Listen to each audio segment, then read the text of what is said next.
Good morning, everyone, and thanks for joining us on FCT Brief, reaching you live from our Abuja studio. Now, in our top political story this morning, let's tell you that mass defections are shaking the very foundations of opposition politics in Nigeria. A wave of high-profile exits from major opposition parties is raising concerns about the health of multi-party democracy and the future of political balance in the country. The defections are coming thick and fast. From state assembly members to national figures, several key players in Nigeria's opposition parties are jumping ship, many heading to the ruling All Progressives Congress APC. Now, in the past week alone, several federal lawmakers announced their exit from opposition parties, citing internal crisis, lack of inclusion, and ideological misalignments. Analysts are of the view that the defections may just be about grievances, but Analysts are of the view that the defections may not just be about grievances, but also strategic positioning ahead of the 2027 elections. The ruling party's growing influence is making it an attractive destination for politicians seeking survival and relevance. The People's Democratic Party, the Labour Party, the NMPP, and other opposition blocs now face a critical challenge: how to maintain cohesion, regain trust, and rebuild ahead of the next electoral cycle. For the average Nigerian voter, the mass defections raises questions about loyalty, principle, and whether the current political system prioritizes service over self-interest. And as the clock ticks, the coming months may determine whether these defections are mere realignments or the slow unraveling of political competition. For more on the ongoing political transfers, let's bring in the former National Publicity Secretary of the People's Democratic Party, Kola Ologbondiyan. He joins us live in the studio this morning.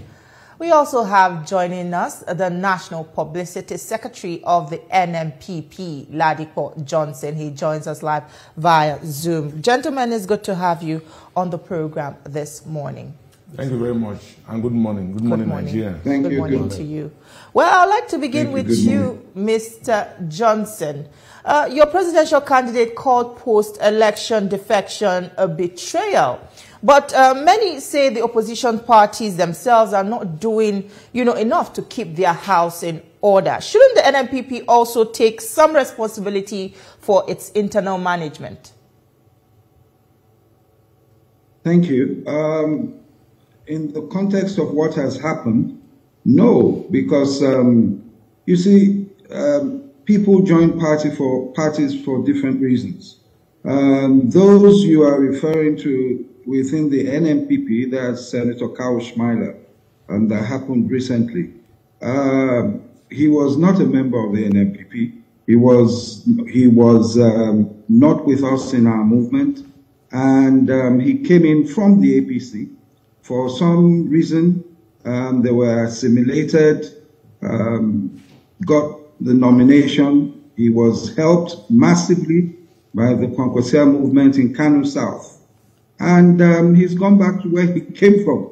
Of course, his own excuse was the issue of the return of the Emirates to Emir Sanusi. That's how their issue started. And we knew it would happen because he was suspended by the party in Kano. And that happened. So at times, it's not, you're right in the sense that at times it's party mismanagement. But at times there are people who are in your party who are hell-bent on causing cracks and creating problems for you. And there's nothing you can do to stop them. No matter how much you try to appease them, they keep looking for different excuses. And that is, you get what you get. So that is a part of politics in Nigeria. Unfortunately, we're still at that level. Okay, let me quickly follow up with this also. There is the rumor that the leader of your party, talking about Kwankwaso, is contemplating moving into the APC. Help us to understand. Is there any truth in that statement? And what is the position of your party concerning the coalition talks? Well, it is what you just said it is. It is a rumor. Definitely, we have always said, after 2023, we said that we're open to talks with anyone, any movement, any party, to see how we can strengthen ourselves and bring about better governance in the country. That's the first thing. The other thing is that all these things that have gone on, you remember there was a time there were posters of flyers online of former President Goodluck Jonathan and Senator Kwankwaso. All these things, we don't know about them. People just put these things out there. So at the present moment, and I tell you that in all honesty, at the present moment, the party has no position on this matter because we haven't even considered whether to the left or to the right. When I say to the right, I mean the coalition by former Vice President Atiku Abubakar. Officially, we haven't been invited by them either. So, but yes, we are talking, but we have not moved coming together, talking to people to an official level because we believe that it is only after midterm that we should start to politic openly. And of course, that is end of next month, May 29th. This administration will be at midterm. But to answer your question, no.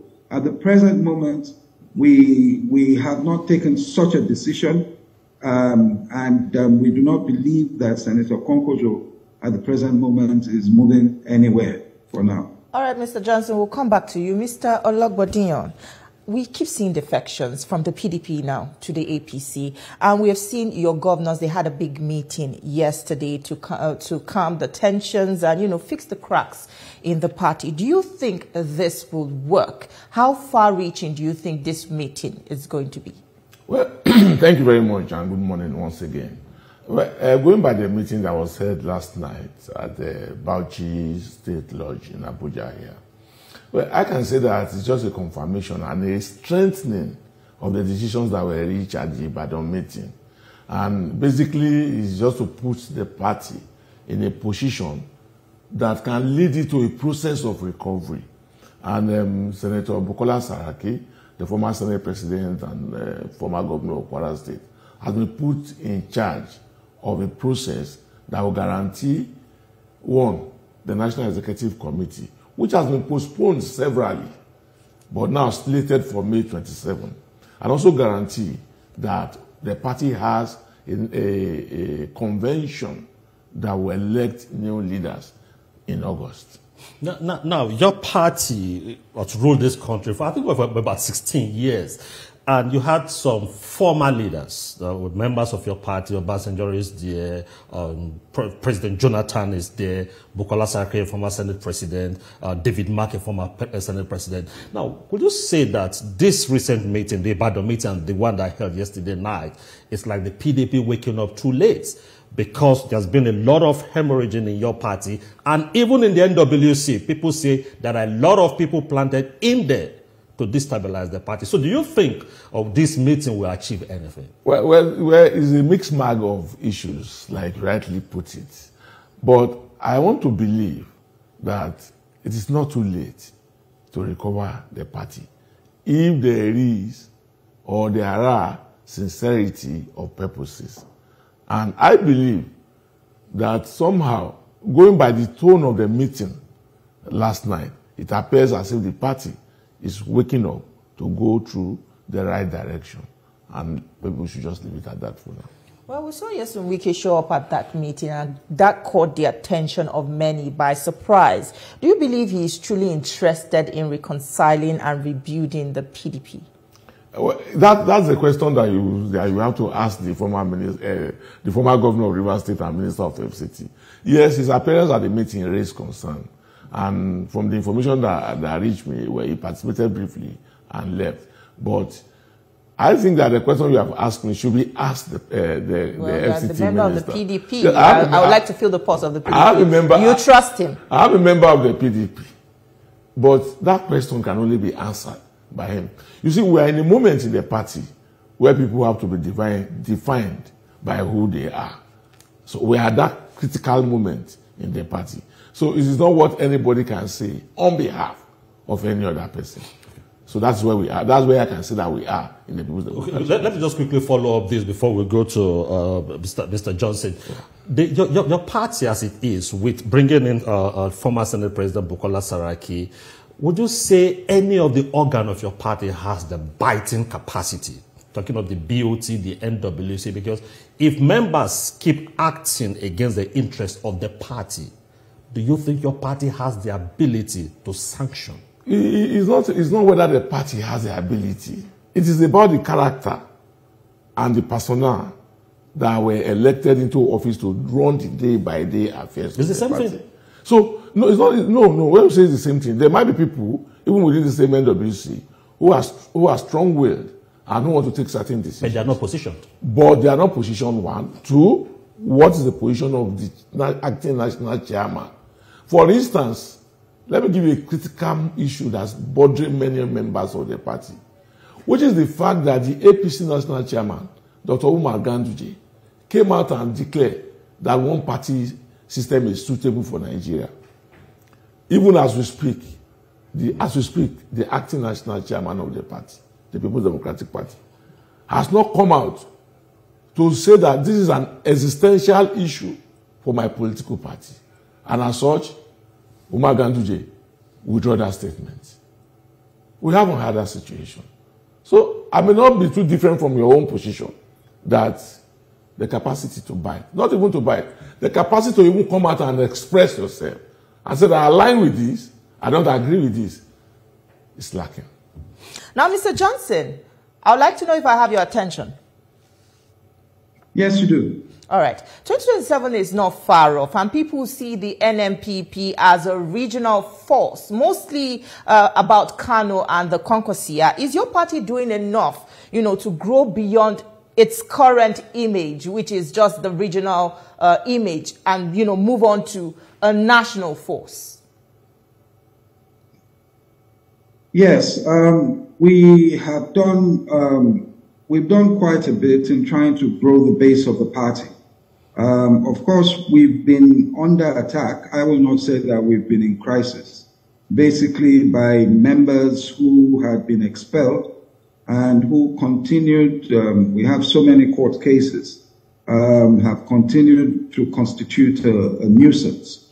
And in that event, in any way, that is why it has lent credence to people who have said that, have asked rather, whether the ruling APC at the center has a hand, or some members of the ruling APC have a hand in tampering or trying to tamper with the opposition parties, because those people have at every turn, and I mean every turn, supported the position of the APC as against that of the party. So that is why we've had that thought as well. But back to your question, we've done what we could do in the circumstances, critically appraising the situation. I won't say that we have gotten to the stage where we want to get to, but the bottom line is that 2025 is not, things are not too late. You've been talking about whether it's too late coming together of the PDP and what have you. It isn't too late. As I said, we're just getting to mid-term, and the remaining months of this year and 2026 are critical. And a lot of it would also depend on what happens in the economy, in security, bringing down inflation, etc. If this government continues to go on the trajectory it is going, then I tell you, even if opposition parties are not structurally at the optimum, we might have surprising results. So if I understand you correctly, you're saying that the current administration, which is the APC government, has not done enough to, sustain the trust of the Nigerian populace. Is that what you're saying? I don't think you should use the phrase sustain the trust. Did they ever have the trust? You understand? What it is that I don't have to say your guess is as good as mine. We all know Even if you're all right economically, you know how many phone calls you get a day. So things are not as they ought to be economically, right? So, and we know the problem of insecurity, etc., etc. I'm not saying they haven't done anything, but if you do not get a turnaround, a reset of things in the next few months, then people will be shocked that even if you have 30 governors moving in one direction, it will be an election of the politicians against the people. Okay, Mr. Johnson, the arithmetics on the ground does not really support what you are saying when you have several people leaving your party, leaving the PDP, moving into the APC. It seems to attest to one fact that the APCs seem to be working. Now, let's look at Kano State, for instance. Your party has a stronghold in Kano State. You lost 3 senators to the APC. Now, is that not encroaching into the stronghold of the Kwankwansia movement? And exactly what is the relationship between Kwankwanso and the incumbent governor of Kano State? Okay. We lost 1 senator. Okay. Right? In the election, Senator Barrow, the deputy Senate president, was able to hold on to Kano North. We won Central and South. Now South has moved back to the APC. So we lost 1 senator. Be that as it may, I tell you, you might think it's, I'm talking politics. For every cowish miner that has gone, you would be shocked at the amount of members that have come in. The youth, especially, based on the programs, the scholarships, foreign scholarships that you have. You have so many of them coming into the party. That is the first thing. Even Senator Kawu Ishmael himself, people from the South, from Kano South, his members came to the national leader about 3 nights ago to pledge loyalty, that they are not moving with him. So it all will come to 2027, by God's grace, we'll all be alive to witness what will happen at the elections. So that is where we are at, you understand. These things are developing, and we will see as time goes on which way it will go. I would like to follow up with this quick one before I come to Mr. Ologbodiyan here. You said that Senator Kawu left because of his reservation of the emirship, with the emirship tussle. Could this also be the reason? It started with that. It started with that. Okay. Do you think that other members in the party also share this, reservations that, this might also threaten, them staying with the NMPP? No, you see, you know that when Ganduje, let me be respectful, when former Governor Ganduje, when he removed Emir Sanusi at that time, he now created God knows how many emirates. And it was a campaign issue. The people of Kano said, majority of them said, we want to go back to 1 emirate. We don't like what has happened. We want to go back to how we were. And this was done through the State House of Assembly. Now, some people, because of the relationship they had with their emirs or so-called emirs in their areas, were not so happy with the governor, and then issues began to happen. They discussed matters. But then they were told that that is the position of the party. We promised the people that we would do this, and we have kept our promise. Now, they were not happy. Then, of course, when these things happen, when people want to leave your party or do something, they come up with excuses. Oh, Kwankwaso is domineering. Oh, this, why are these Kwankwasia everywhere? This and that. When they were campaigning, they didn't know that the Kwankwasia were everywhere helping them. You see, so all these things happen. But as I said, it's... all right. the committee set up by the PDP is if they'll be able to set aside their personal interest and work for the party. Don't forget that these are politicians with ambition. How would how would we be able to assess the true intentions of this committee that has been set up to abide by the party's, directives? If you look at the membership of the committee, led by Senator Bukola Saraki, it has the governor of Enugu State, it has the governor of Plateau State, it also has former governors in the committee, like former governor of Bayelsa, Seraki Dixon. So when you look at the combination of the people that have been put together, well, you can say, and the job is a straight job. Their job is to make sure that the party harmonizes and also be able to have a neck that will be rancor-free, and to proceed from there to have a national convention. So to me, I think it's a straight issue. It's a straight issue. And I also look at the decisions that were reached in Ibadan, which are basically neck.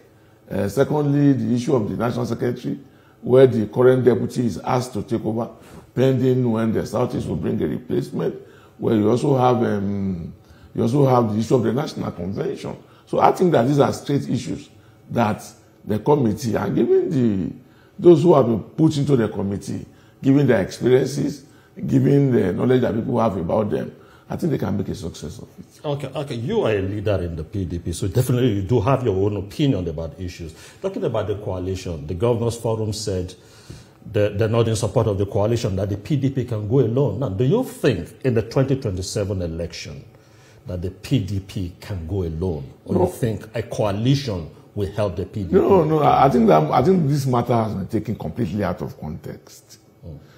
If you look at the syntactic and the semantic aspects of the communique that was issued in Ibadan, you will discover that in the opening sentence, it says that it is not merging.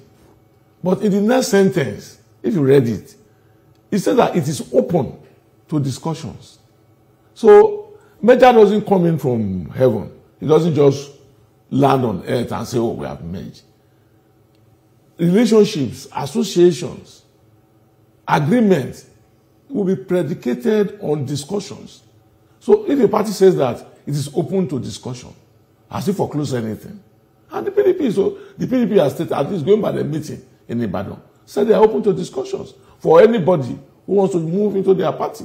So if you come into the party, for instance, you can get there and say, oh, yes, I want to come in. We want to move in as a group.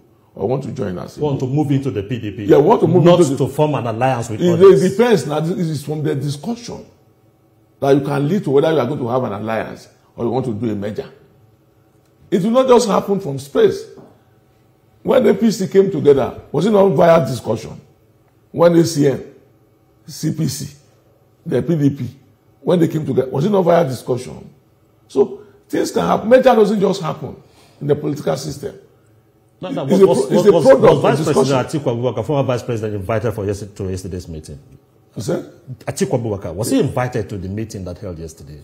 No. That meeting was for former governors and current. But he's a key leader in your party. He's the one championing the coalition. You don't think he should be involved? Don't mix it up. No, I'm not mixing. So let me explain to you. Okay. And through you to Nigerians. That meeting was scheduled for current governors and former governors, as well as members of NWC. If you look at the sitting, if you look at the involvement, you will not see stakeholders in the party. You won't find. Sorry, in the meeting. That if you find a stakeholder in that meeting, the stakeholder is either a member of the working committee or current governor or former governor. So, and they've also mandated the Saraki committee to engage with other stakeholders of the party. So it was not in the place of Atiku Abubakar to be in that meeting. Well, you are talking about the yesterday's meeting. We have seen in other PDP events that he's absent from that meeting. Doesn't that worry you so much that, the key presidential candidate of your party is absent from PDP meetings. No, I'm sorry, one person that is also fingered in the crisis, Atiku Abubakar, just on Wiki, and you think one person should be excluded from such meeting while the other one attended? No.